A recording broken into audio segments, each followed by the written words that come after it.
ভিক্ষা করে খাও তাও আত্মীয় স্বজনের কাছে না যাও। মাংস পোলা থুয়া পান্তা ভাত খাও তাও আত্মীয় স্বজনের কাছে না যাও। 3 বেলার মধ্যে 1 বেলা খাও তাও আত্মীয় স্বজনের কাছে না যাও। খিদার জ্বালায় ছটপটা তুমি মরে যাও তাও আত্মীয় স্বজনের কাছে না যাও। এই কথাটা তুমি তখনই বুঝা পারবেন যখন তোমার বয়স 17-18 পার হবে, তখনই তুমি এই কথাটার মানে বুঝা পারবি।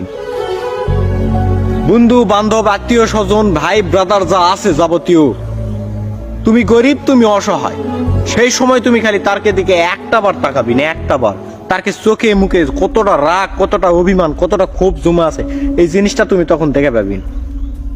কারণ বর্তমান যে সময়, বর্তমান যে জেনারেশন, তোমার কাছে টাকা আছে মানে তোমার কাছে সবকিছু আছে, তুমি সব জায়গায় যাবেন, মান সম্মান মূল্য সব পাবেন। তোমার কাছে টাকা নাই মানে তুমি একদম নিঃস্ব, তুমি কোনো জায়গায় যায় তুমি মান সম্মান কিচ্ছু পাবেন না। টাকা সব, টাকাই সব। তোমার কাছে টাকা আছে তুমি আত্মীয় স্বজন সবার কাছে ভালোবাসা পাবেন, তোমার কাছে টাকা নাই তুমি কোনো জায়গায় ভালোবাসা পাবেন না। যতক্ষণ তোমার কাছে টাকা থাকবে ততক্ষণ তোমার সম্মান আছে, যতক্ষণ তোমার কাছে টাকা নেই ততক্ষণ তোমার কোনো সম্মান নাই।